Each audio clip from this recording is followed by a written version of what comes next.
aku jadi host TikTok live jualan baju. Guys, etalase 37 ya, etalase 6 ya. Aku harus ngelepas kayak 90% freelance aku yang tadinya income tetet. Jadi aku ada siklusnya, aku pernah kemakan sama pride, aku pernah kemakan sama envy. Jadi itu kan dua dinamika yang berbeda. Tetap punya purpose untuk melayani Tuhan. Jadi gimana aku tetap bisa menyenangkan Tuhan justru saat di atas dan di bawah.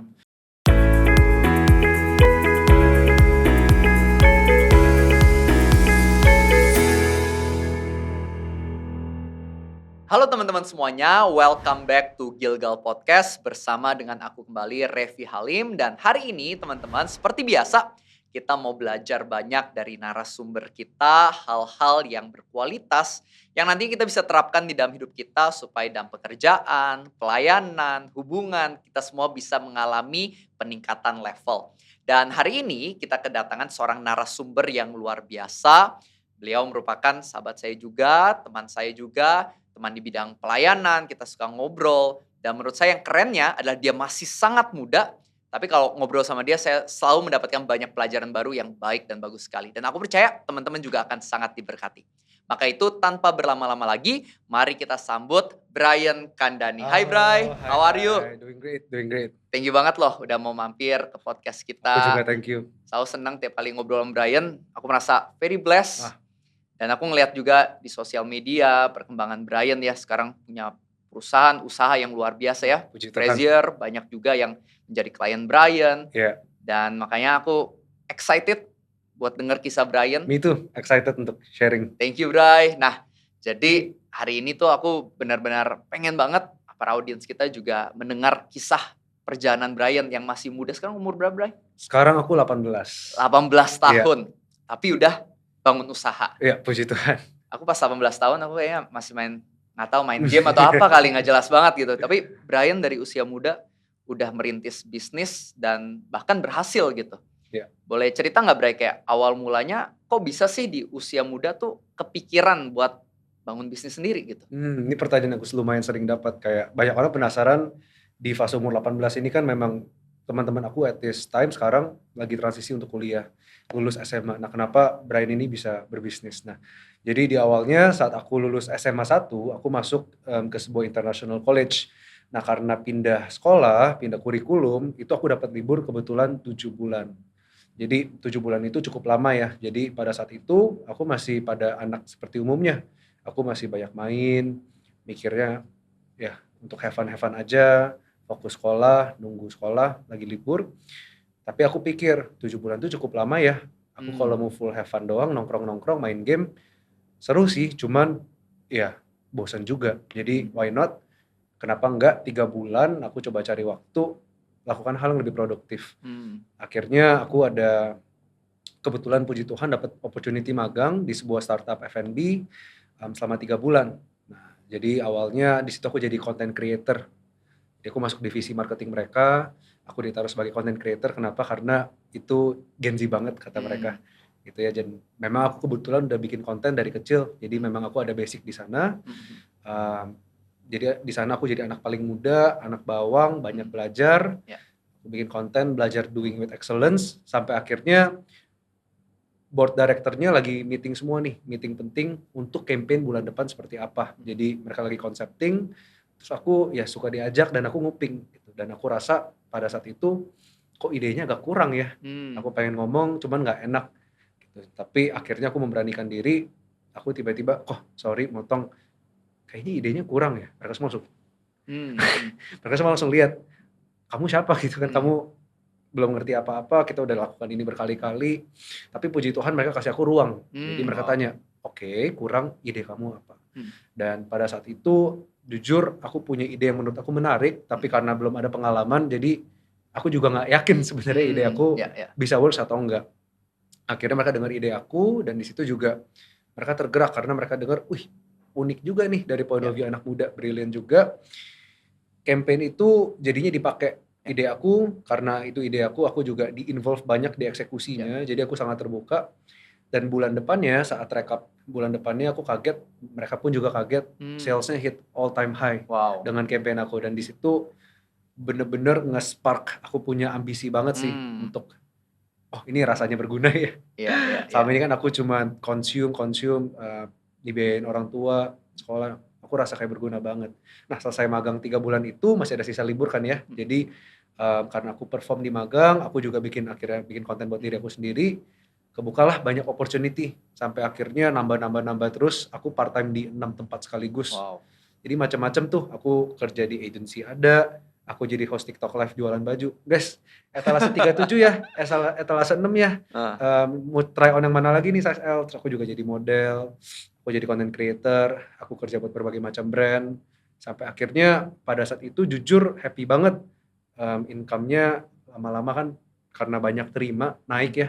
Walaupun sebenarnya sejujurnya dulu semuanya underpaid, dibayar kecil, tapi semua jadi satu, lumayan berasa apalagi di anak umur 16 pada saat itu. Jadinya on fire banget sampai akhirnya udah masuk sekolah.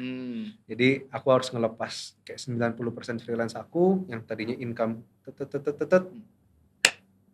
Nah, jadi di situ dek gitu kan.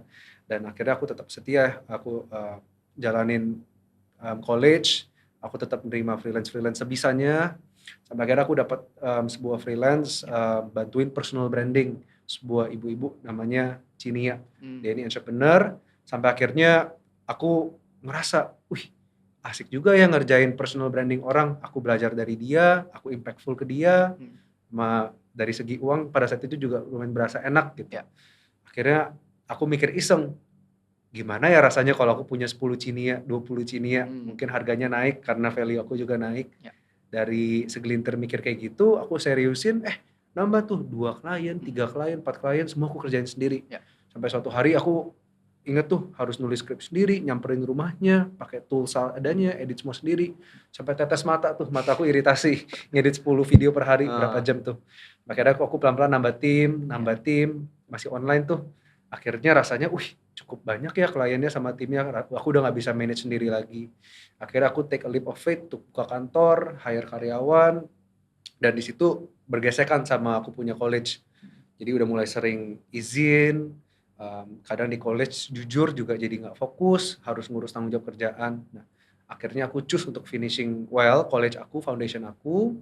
Sebelum aku kuliah, aku gap year dulu berhenti. Jadinya keterusan deh sampai sekarang, puji Tuhan, company kita berkembang banget. Wow. Tadi dengar kisah Brian, ada beberapa hal yang menurut aku tuh menarik banget, ngena banget di aku.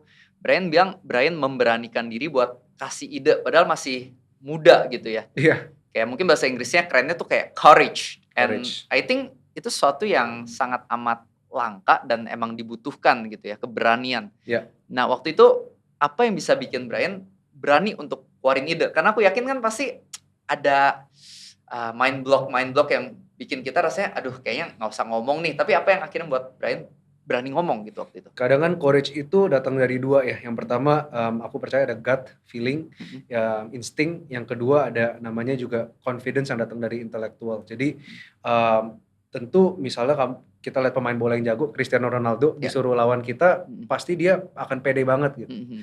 Atau kadang ada orang punya feeling aja gitu. Nah, pada saat itu aku punya dua-duanya, jadi aku punya instingnya, tapi satu sisi aku juga pakai logic, aku juga pakai rational. Sampai ide aku jelek pun, mereka pasti tidak akan pakai dan mereka anggap itu wajar. Anak muda nggak tahu apa-apa, asal ngomong ya memang masih belajar, biarin lah gitu. Tapi aku mikir upside-nya, itu kan downside-nya. Upside-nya kalau memang ide aku bagus, aku bisa contribute ke mereka, aku bisa banyak belajar, dan everything is good. Jadi aku tinggal ukur downside sama upside-nya sih. Pada saat itu rasanya worth it sih, walaupun memang gak nyaman ya untuk ngambil step seperti itu. Wow, aku suka banget tuh. Meskipun gak nyaman, keluar dari comfort zone, cuman udah dihitung upside downside-nya, dan milih untuk tetap keluarin idenya ya. Itu keren banget sih. Dan juga kalau denger kisah Brian tadi, aku merasa Brian nih tipe yang sangat rajin ya. Bayangin freelance saya tadi sampai banyak kayak gitu tuh. Aku pas dengernya kayak, itu waktunya cukup apa energinya Gak cukup gitu sih, jadi gak cukup ya? 6 part time gitu kan juga nanti harus ke Bandung, nanti harus ke tempatnya jauh-jauh, dulu belum bisa nyetir. Jadi itu Monday to Monday, subuh ke malam, kurang tidur, masih harus pelayanan juga, dan lain-lain gitu. Nah tapi apa yang bikin Brian bisa serajin itu? Karena kan menurut aku sih it's not normal buat anak zaman mungkin umur 16 tahun kan, mayoritas mungkin kan pengennya nyantai, nonton gitu kan sama teman-teman. Tapi kok Brian bisa serajin itu? Padahal mungkin kan dari keluarga juga cukup nyaman dan nggak ada demand yang harus Ya, dari usia muda. Tapi kenapa Brian mau punya kerajinan good seperti itu? question.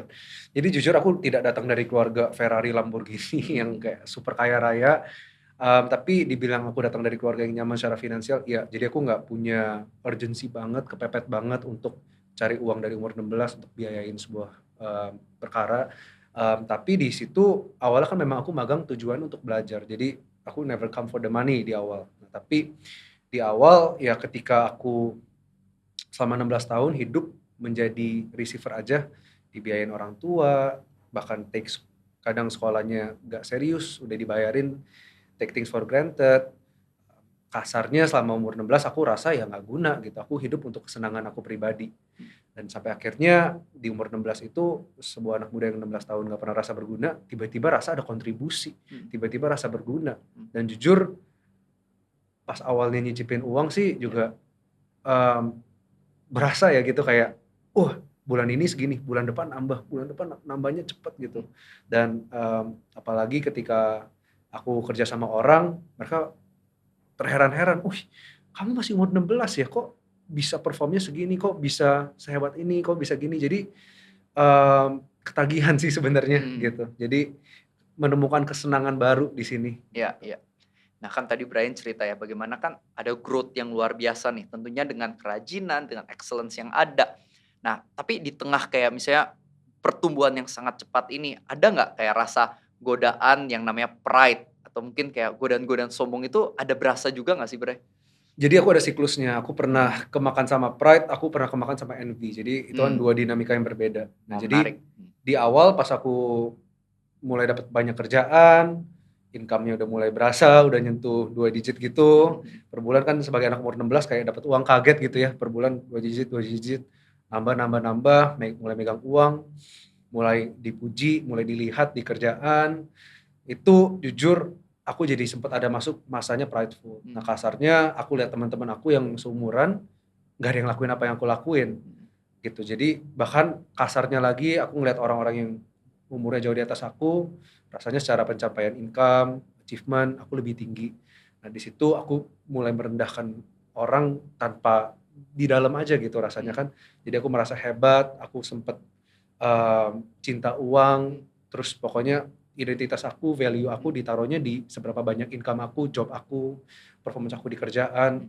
Sampai akhirnya aku masuk titik prideful di mana udah mulai cut off banyak orang, mulai nggak mau terima masukan, dan bahkan ada sempat masanya juga iman sempat bisa goyah gitu ya. Dan akhirnya saat tinggi-tingginya pride aku, saat tinggi-tingginya karir aku saat itu, jadi anak part time di mana-mana income-nya, tiba-tiba diberhentikan semua. Ingat yang tadi pas masuk college, 90% kan harus berhenti. Nah di situ aku jadi grounded lagi di awal.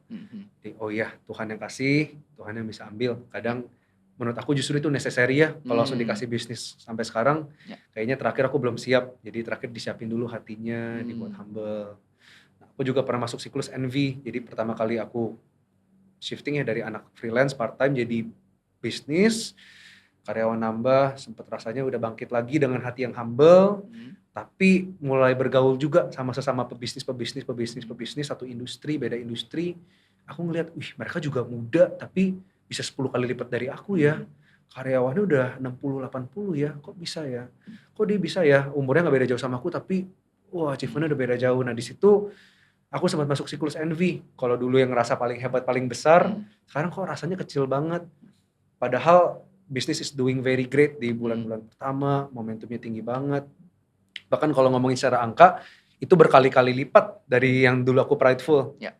Tapi justru daripada ngerasa tinggi, aku makin ngerasa kecil gitu. Jadi sempet aku frustrasi, kepikiran terus tiap hari, rasa gak puas, susah bersyukur, lagi liburan juga mikirinnya, mau lebih banyak uang, kok bisa ya dia gini, kok aku gak bisa ya.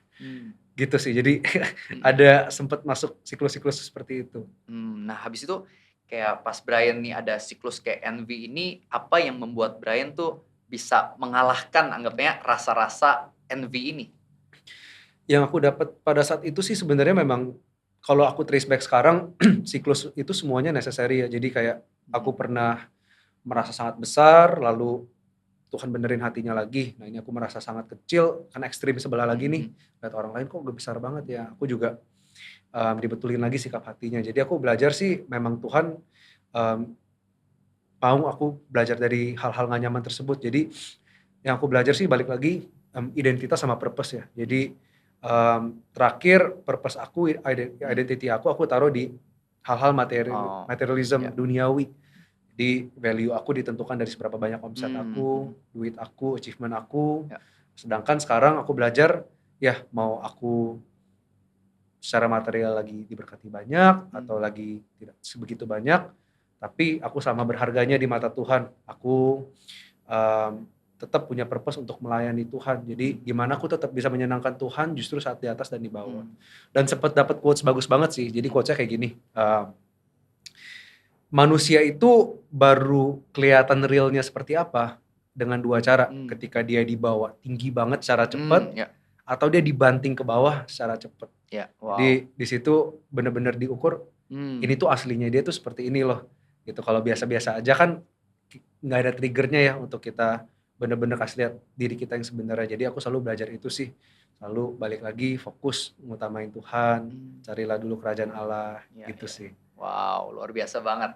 Sekarang aja kan dari umur 18 tahun nih kayak usaha semuanya it's doing great, it's doing Puji well. Tuhan. Nah kalau dari Brian sendiri tuh mimpi ke depannya tuh apa sih? Ada mimpi nggak Brian kayak apa yang masih pengen nih di-achieve dan why you pengen achieve itu? Untuk kedepannya banyak orang kira aku sekarang jalan, udah punya bisnis, punya belasan karyawan, klien udah cukup banyak, ada fame dan lain-lainnya. Orang kira aku udah tahu what I am doing kan. Banyak orang kira, wah Brian mah udah settle, Brian mah udah tahu apa yang dia mau kerjakan. Tapi sejujurnya aku juga masih dalam proses find out apa purpose Tuhan untuk aku. Jadi kalau ditanya purpose aku ke depannya, jawaban aku simple, purpose aku adalah purpose Tuhan buat aku. Yeah. Jadi aku nggak mau jawab dengan keinginan aku sendiri, Yeah. tapi aku juga masih proses untuk journey ya, untuk find out purpose dari Tuhan, apa sih yang Tuhan mau dari aku. Gitu. Jadi ya jujur kalau ditanya 10 tahun ke depan Brian ada di mana, aku masih belum bisa jawab sih. Aku juga terus masih nunggu dan mau mengerjakan yang terbaik sekarang, nanti dapat purpose dari Tuhan gimana, happy tuh aku bisa kerjain. Kalau cara Brian nih jalanin usaha yang menginclude Tuhan itu versi Brian biasa gimana Brian? Kayak cara include Tuhan di dalam kehidupan pekerjaan Brian sama ini? Simple, karena aku orangnya logic, jadinya di Fraser Agency, founder and CEO-nya bukan Brian Kandani, founder and CEO-nya Jesus Christ. Jadi itu mindset aku. Jadi kadang aku punya core team yang begitu jago, udah aku build, tiba-tiba dia harus keluar, aku mikir, oh kan Tuhan founder and CEO-nya, Tuhan juga yang lebih ngerti HR-nya artinya. Tuhan izinkan dia keluar, artinya Tuhan sudah siapkan yang lebih baik untuk masuk. Gitu. Jadi aku balik lagi sih ke situ, aku di sini cuman pengurus, aku di sini cuman yang nge-manage aja.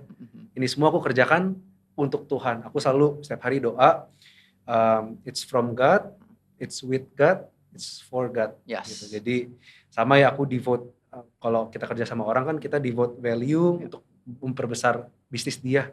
Jadi aku lihat bisnis aku ini untuk memperbesar kerajaan Allah. Gitu.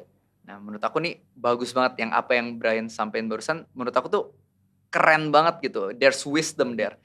Nah Brian bisa dapat kayak wisdom kayak gini gitu. Itu dari mana sih Brian? Bisa kayak kok paham ini tuh sebenarnya dari Tuhan, Brian pengelola. Menurut aku kan ini sebuah mindset yang orang-orang dunia nih jarang punya. Tapi Brian bisa punya mindset kayak gini. Menurut Brian tuh datangnya dari mana sih? Ya, good question. Jadi aku percaya wisdom ya kalau secara duniawi datang ya dari pengalaman, dari knowledge. Cuman aku juga baca ayat kemarin ya wisdomnya dunia itu tidak ada artinya, beda sama wisdomnya Tuhan.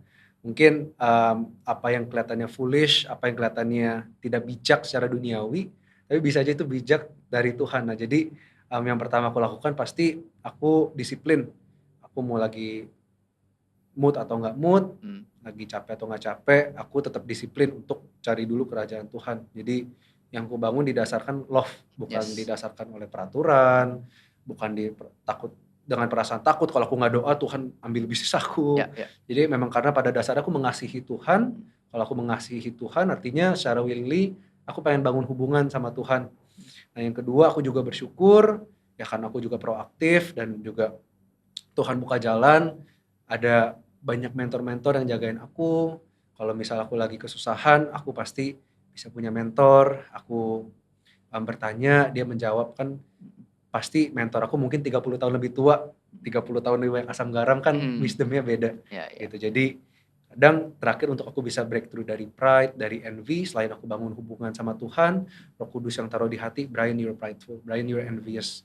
Dan cara aku untuk breakthrough ya selain terus konsisten bangun hubungan sama Tuhan walaupun ada on off-nya, challenges-nya, tapi aku juga proaktif untuk sharing, transparan, terbuka ke mentor-mentor, bukan hanya mendengar mereka tapi juga obey gitu, walaupun gak nyaman, gitu sih. Wow, thank you so much Bray, benar-benar 20 minutes ini aku udah belajar banyak banget nih, great reminder dari Brian. Good to hear, good to hear. Nah, sebelum kita tutup sesi hari ini, boleh nggak aku minta mungkin ada satu pesan yang ada di hati atau di pikiran Brian yang pengen di-sharing, dibagikan kepada para viewers kita. Boleh silakan Brian. Jadi teman-teman, kalau dari aku sih, dari awal aku bekerja dan lainnya, aku selalu pikir value-nya adalah excellence sih. Jadi itu juga dari value Gilgal ya, Fiesta. Jadi setiap perkara kecil, maka akan setiap perkara besar. Nantinya perkara besar itu akan merasa kecil lagi. Ya. Kita tetap setia, nanti dikasih yang lebih besar dan lebih besar lagi. Karena walaupun yang sekarang kita lakukan mungkin rasanya nggak guna, atau mungkin banyak anak-anak,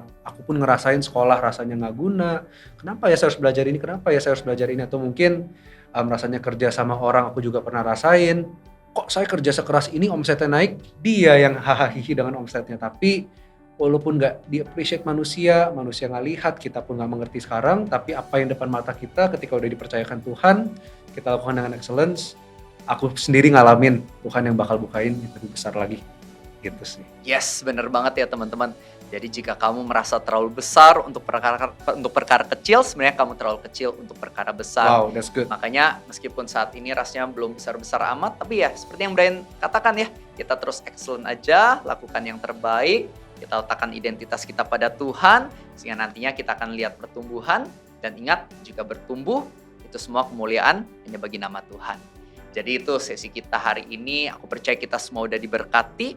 Nah maka itu teman-teman, jangan lupa juga buat kalian yang belum subscribe, klik tombol subscribe-nya, bunyikan loncengnya supaya setiap kali ada video baru dari Gilgal Podcast, teman-teman juga bisa tahu, bisa mengikuti, dan kalian bisa diberkati. Oke, itu aja buat hari ini, dan jangan lupa ikuti sesi kita yang selanjutnya. Oke, itu aja buat hari ini. God bless you and have a blessed day. Bye-bye semuanya. Jadi udah langganan deh papa mama bolak-balik ke sekolah, dipanggil guru, dipanggil orang tua murid, dan di titik itu aku jatuh ke dalam banyak dosa dan sampai akhirnya aku menjadi ateis. Aku ingat sama satu hal yang namanya doa, karena dari kecil ditanemin doa.